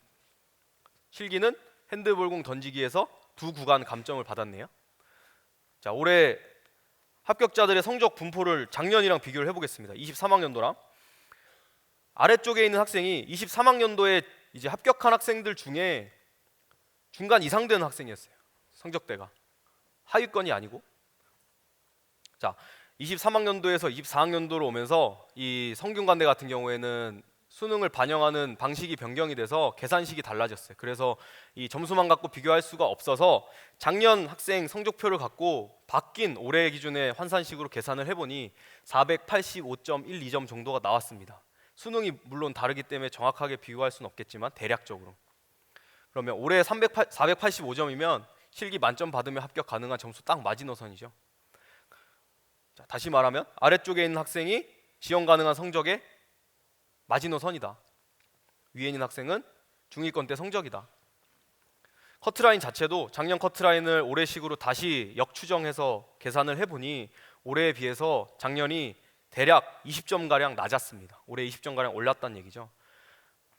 올해 경쟁률이 높았다라고 해도 성대 같은 경우에는 올라간 커트라인 기준으로 준비를 하셔야 됩니다. 성적대도 합격자 평균 이상 되게끔 준비를 하시고요. 실기 만점 목표로 준비해서 지금 올라가 있는 커트라인 넘기는 걸 목표로 준비하는 게 좋겠습니다. 자, 한양대학교 스포츠 사이언스 전공입니다. 영어 같은 경우에 2, 3등급 점수 차가 크진 않지만 그래도 2등급 확보를 권장을 드리고요.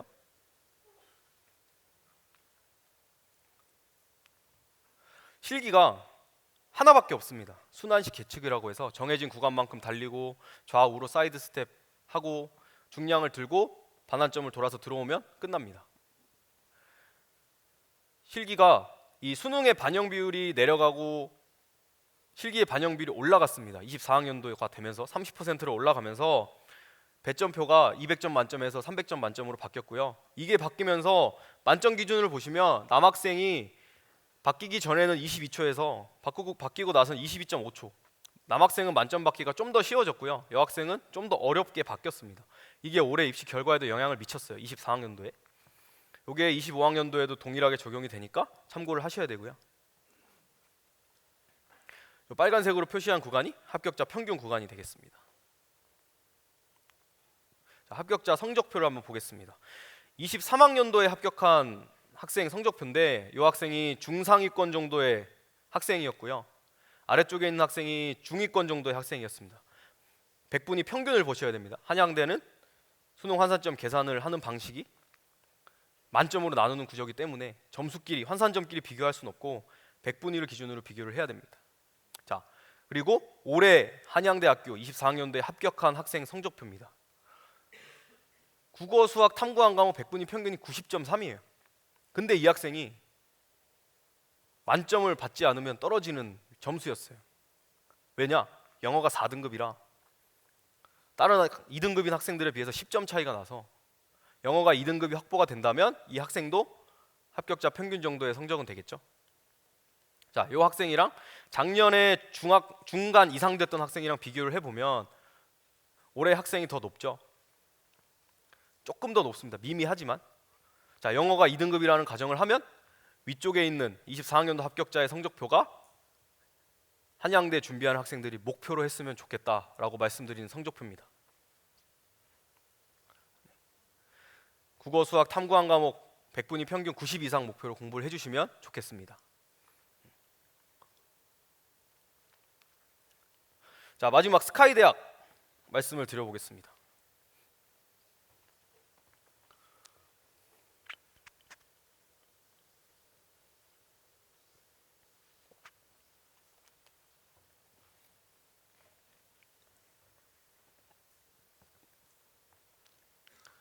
자, 고려대부터 가겠습니다. 모집 인원이 가장 많습니다. 40명. 그리고 수능에서는 탐구 영역이 반영 비율이 굉장히 높죠. 28.6%. 올해 경쟁률은 조금 떨어졌네요. 영어 같은 경우에는 등급마다 3점씩 감점 구간이 커지는 구조입니다.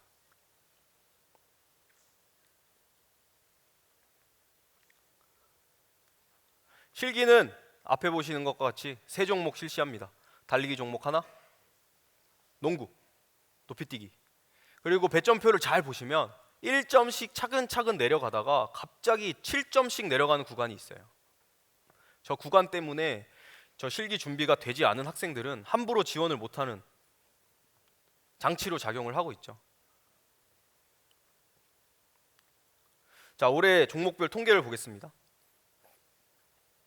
23학년도 합격자와 24학년도 합격자를 비교를 해볼 건데, 달리기 같은 경우 남학생을 보면 기록이 조금 올해 평균은 줄었네요. 비슷하긴 한데, 근데 주목하실 건 최저 기록자의 기록을 보면 1초 이상 늦어졌죠. 여학생 같은 경우에는 23학년도에 비해서 조금 느려졌네요. 최저 기록자의 기록을 보면 1.5초 가까이 늦어졌습니다. 농구 같은 경우에는 거의 비슷하죠. 하지만 남학생 최저 기록자가 14개밖에 못 넣었다. 합격한 학생인데, 여학생의 경우에는 조금 잘했습니다. 23학년도에 비해 24학년도에. 자, 이제 높이뛰기 종목에 주목을 해주셔야 되는데, 매년 가장 실격자가 많이 나오는 종목이고요. 준비하기 까다로워하는 종목이기 때문에 평균 기록을 보면 23학년도에 비해서 24학년도에 많이 줄었습니다. 평균 기록이 3cm 이상 줄었어요. 그리고 만점자 수도 23학년도에 11명이던 게 올해 3명밖에 안 됩니다. 최저 기록 올해 합격한 학생들 중에 남학생이 146cm 성공하고 합격한 학생이 있어요. 여학생들 같은 경우에도 평균 기록이 많이 줄었죠. 최저 기록 또한 낮아졌고요. 자, 다시 높이뛰기 합격자 최저 기록을 보면 남학생이 146, 여학생이 116인데 배점표를 보시면 아까 처음에 말씀드린 7점씩 내려가는 구간 직전입니다. 수능 성적상 상위권에 있는 학생이 7점 감점 구간만 제발 막자, 열심히 1점 구간 마지막에 막아내서 합격한 사례라고 볼 수 있습니다. 자, 그러면 이 합격자 평균 기록들을 비교해 보다 보니 작년에 비해 올해 애들이 실기 기록이 좀 저조한 것 같아. 그래서 세 종목 합산 기록을 비교를 해보니까 300점 만점에 295점 이상 받은 학생의 수가 엄청나게 줄었죠. 그리고 280점대 받고 합격한 학생의 수가 많이 늘었죠. 결론적으로 작년 합격자들에 비해 올해 24학년도 합격자들은 실기 취득점이 낮아졌다, 실기 수준이 낮아졌다라고 볼 수가 있죠. 자, 그런데 커트라인 보시면 23학년도보다 24학년도에 올랐습니다. 실기 점수는 평균적으로 낮아졌는데 커트라인은 올랐다. 그러면 뭘 추측할 수가 있죠? 수능 성적이 올랐구나. 합격자들 수능 성적이 올랐구나. 등급을 비교해 봤습니다. 24학년도에 23학년도에 비해서 국어, 수학, 탐구 한 과목 평균 등급이 다 올랐습니다. 국어 영역 보면요, 4등급 밖에 있던 학생들이 다 사라졌고요, 3등급 이내에 전부 다 들어와 있고 1, 2등급인 학생의 수도 늘었죠. 수학도 마찬가지. 3등급 밖에 있던 학생들이 1, 2등급 안으로 많이 들어왔습니다.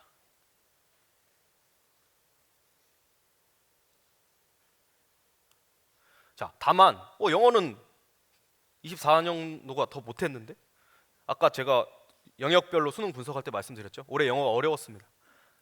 영어가 변별력이 있는 해였기 때문에 3등급인 학생들이 많이 늘었는데, 영어 같은 경우에는 그 해의 영어가 난이도가 어떠냐에 따라서 작년 같은 경우 3등급인 학생 4명밖에 안 됐어요. 그러니까 적어도 3등급 이내 확보, 가능하다면 2등급 목표로 공부하기를 권장을 드리고요. 자, 탐구가 반영 비율이 높다라고 말씀을 드렸죠. 탐구 과목 100분위 평균을 내보니까 두 과목 평균의 100분위가 90 이상 된 학생들이 27명, 23학년도에는 29명. 탐구 과목의 중요성을 보여주는 대목이죠. 탐구 과목 성적 잘 확보를 하셔야겠습니다.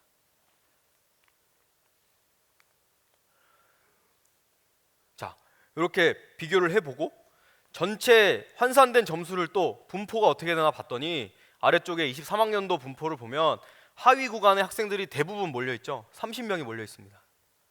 그런데 24학년도가 통계를 내보니 고르게 분포가 된 모습을 볼 수가 있습니다. 자, 이 말인즉슨 합격자들의 성적대가 전체적으로 올라가진 않았다. 범위가 넓어졌다. 성적이 높고 실기를 조금 못 본 학생들이 합격하는 사례가 늘었다라고 결론을 내렸고요. 자, 그러면 우리 학생들, 고대 준비하는 학생들, 우와, 수능 성적이 올라가서 큰일 났어가 아니라 예년에 맞춰서 준비하면 됩니다. 단 실기 준비 잘해야 돼요. 실기 고득점 해서 수능 상위권 때 밀고 들어오는 학생들을 보다 총점이 높게 만들면 됩니다. 그렇게 전략을 세우시기를 권장을 드리고요. 자, 올해 중위권 이상 상위권대 학생 성적표입니다. 고대 합격한 학생이에요.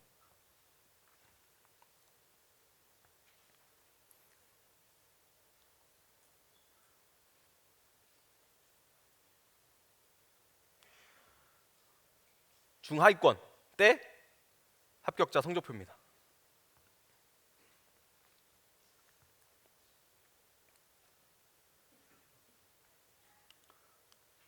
자, 다음 연세대학교로 넘어가겠습니다.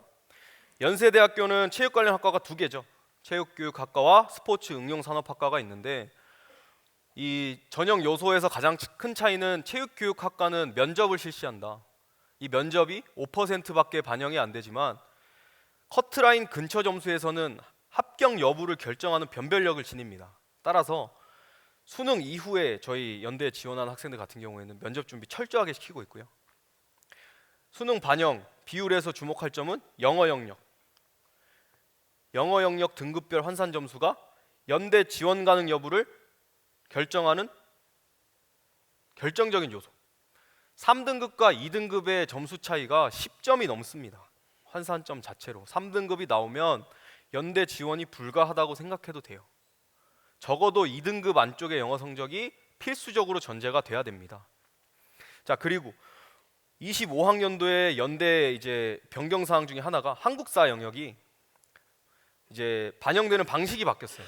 원래는 4등급까지 10점씩 가산점이 부여가 되는 구조에서 25학년도부터는 감점 구조로 변경이 되면서 모든 학생들의 환산점이 지난해보다 비교하면 10점씩 다 내려갈 겁니다. 한국사 가산점이 사라졌으니까 그거를 기억을 하고 작년 거랑 비교를 해주셔야 되고요.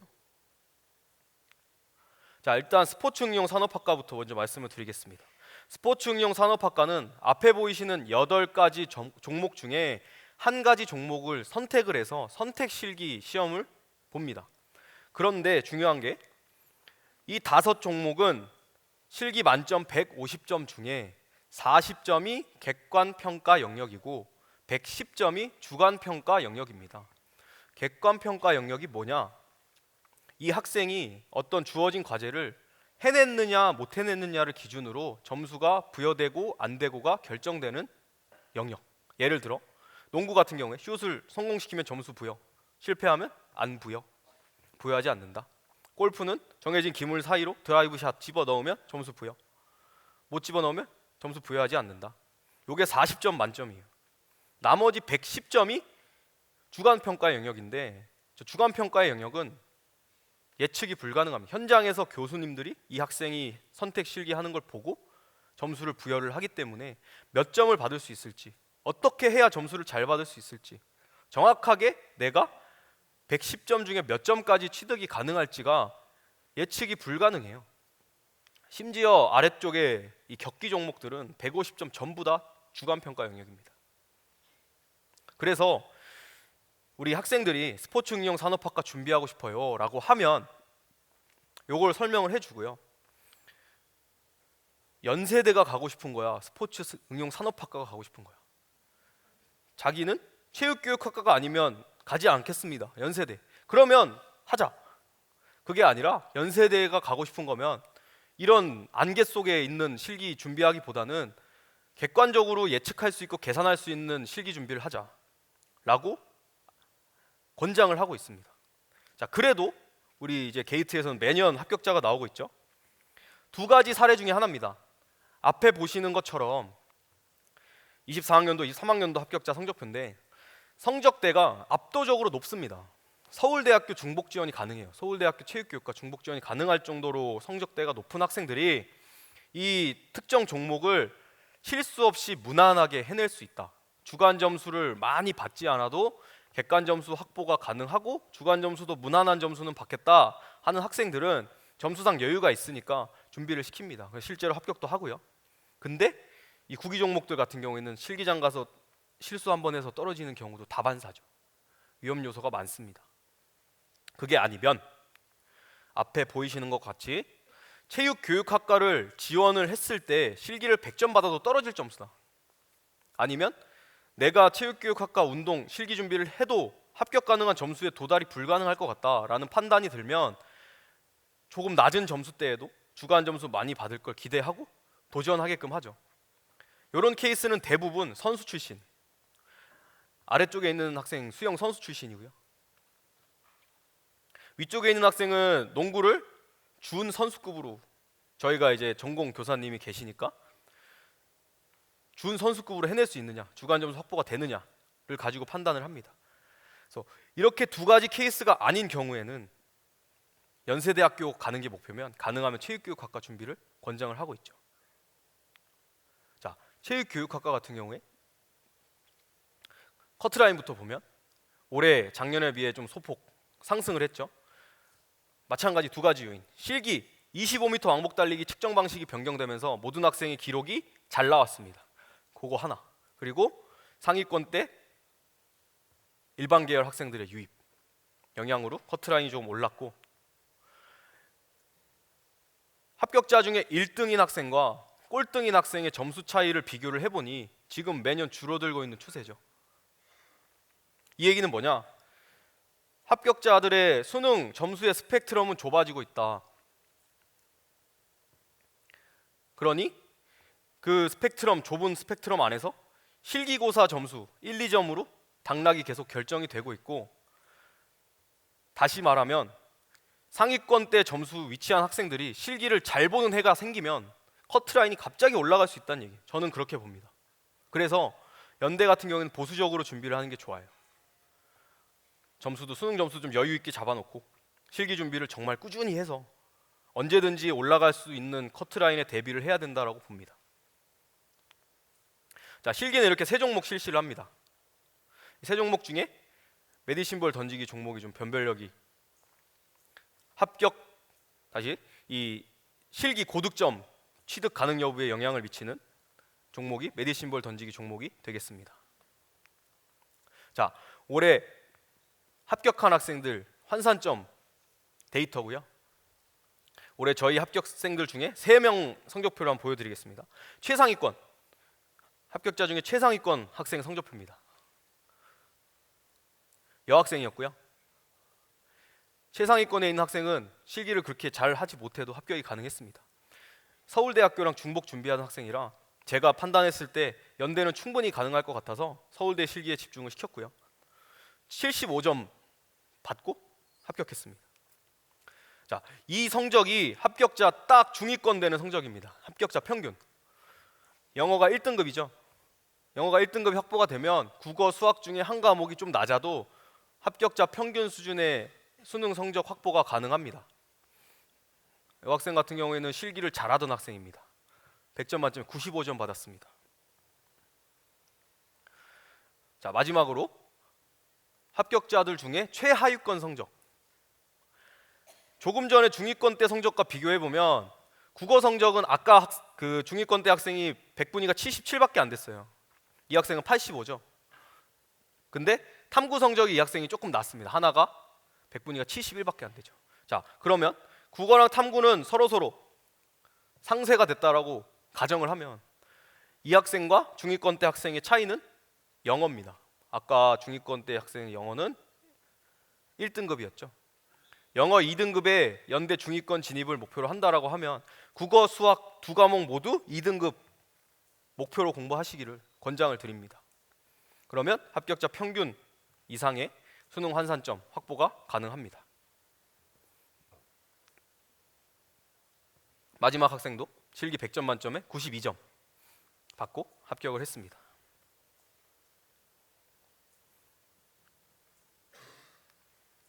자, 마지막입니다. 서울대학교의 경우에도 다단계 전형을 실시를 하고 있죠. 1단계에서 학생들 3배수에 해당하는 인원을 수능 점수로만 걸러놓고 실기 시험을 보게끔 하고 있고요.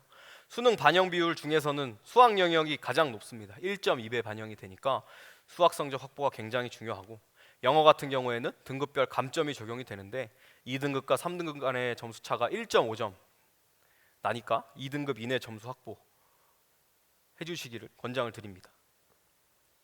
자, 올해 경쟁률을 보면 굉장히 많이 올랐죠. 역대급 경쟁률이었습니다. 비교를 해봐도 올해 지원자가 182명, 작년에 비해 2배 가까이 늘었고요.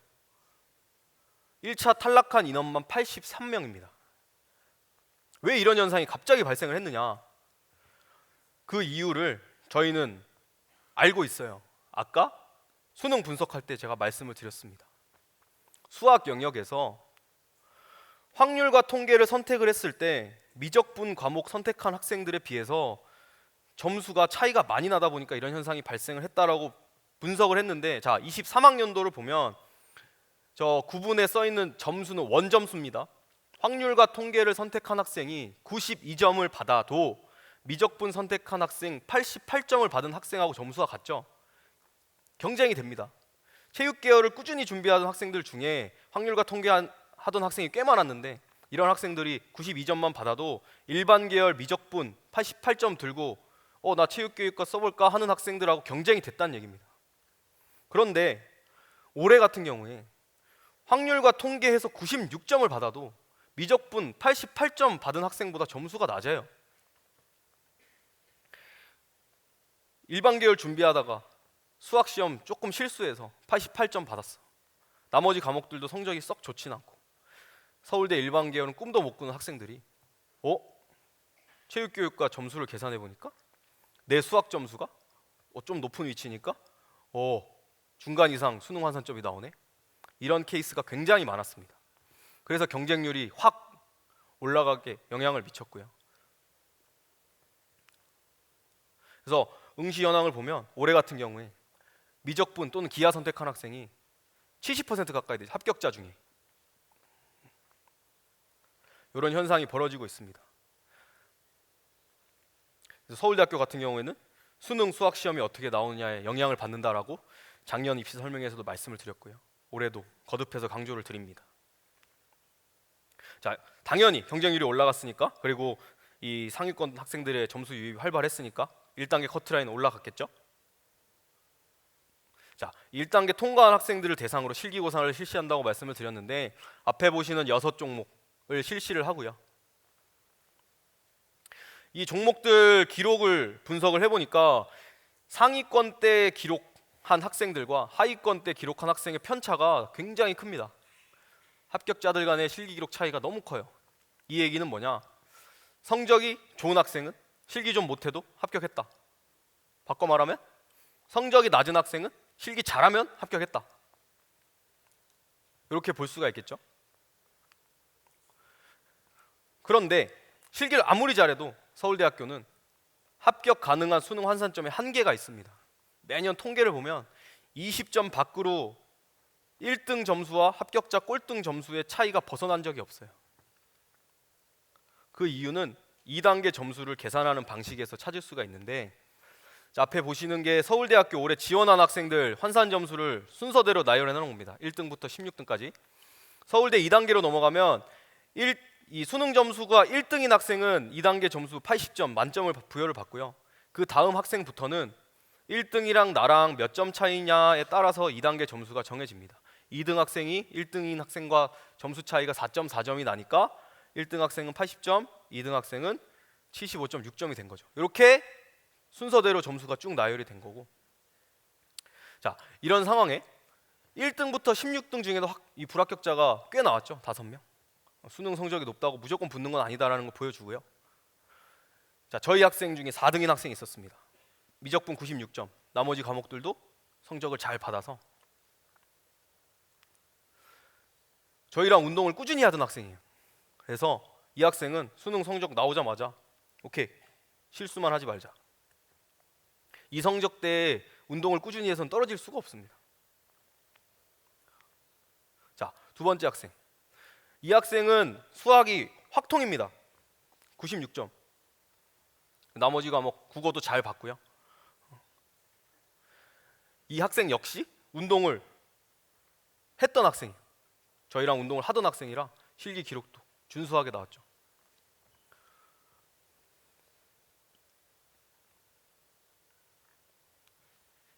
자, 세 번째 학생 17등입니다. 지원자 중에 17등이었던 학생. 이 학생은 수학 성적이 앞에 있던 학생들에 비해서 조금 낮은데 국어를 정말 잘하는 학생이죠. 국어가 100분위가 100입니다. 그 어려운 시험에서 표준 점수가 143점이에요. 그래서 영어가 3등급이고 탐구가 조금 낮아도 이 정도 상위권대 점수가 나온 거고요. 이 학생도 운동 준비하던 학생입니다. 체대 입시를 해본 학생들은 알겠지만 이 기록들이 단기간에 해서는 만들어질 수 없는 기록이죠. 이 학생 32등인 학생, 미적분 96점. 국어 성적이 조금 낮아도 미적분 성적이 좋으니까 상위권대에 위치를 했고요. 여학생이고요. 여학생 역시 저희랑 꾸준히 운동을 했던 학생이라 본인은 불안해했지만 저희는 떨어지지 않을 거라고 확신을 하고 시험을 보러 보냈던 그런 학생입니다. 자, 다음 이 하위권 구간을 좀 주목을 해주셔야 되는데 2단계 점수가 66점대로 내려오면서 불합격자가 속출하기 시작합니다. 보시는 구간에 점수가 1.1점 안에 11명이 떨어졌고요. 0.9점 안에 8명이 떨어졌고요. 마지막 구간은 2.5점 안에 23명이 떨어졌어요. 떨어진 이유는 하나죠. 실기 성적이 내 2단계 점수를 뒤집을 정도가 되지 않았다. 그러면 요 정도 점수대에서는 실기 능력이 좋은 학생들은 합격이 가능한데 저 학생들은 준비가 다 돼 있지 않았다라는 걸 알 수가 있고요. 이 23명이 떨어진 구간 앞뒤로 저희 학생이 있었습니다. 이 학생이 여학생, 아까 연세대학교랑 중복 준비했던 학생이죠. 서울대를 지원했을 때는 높은 점수대는 아니었지만 실기 준비 꾸준히 잘 해서 합격을 한 케이스고요. 그리고 올해 합격한 학생들 중에 수능 성적 꼴등 이 학생입니다.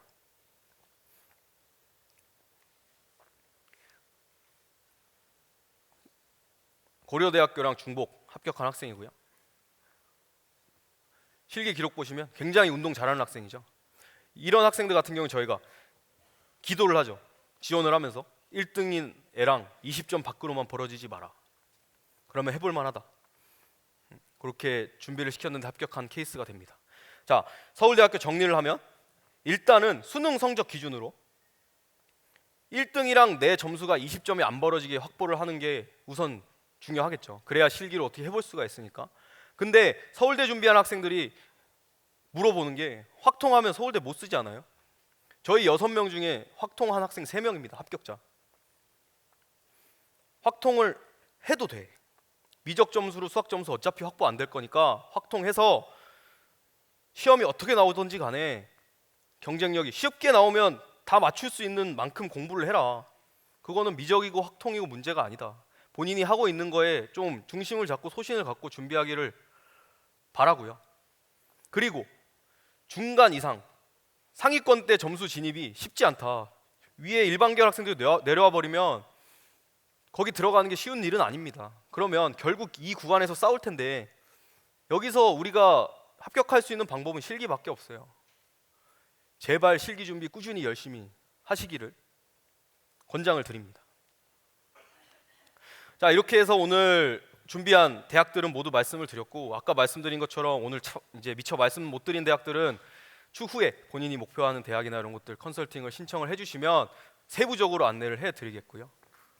앞에 말씀드린 것처럼 오늘 긴 시간 들어주셔서 너무 감사하고, 우리 학생들이 본인이 확신을 갖고 노력할 수 있는 준비가 된 그런 뜻깊은 시간이었으면 좋겠습니다. 네, 이상으로 설명을 마치겠습니다. 감사합니다.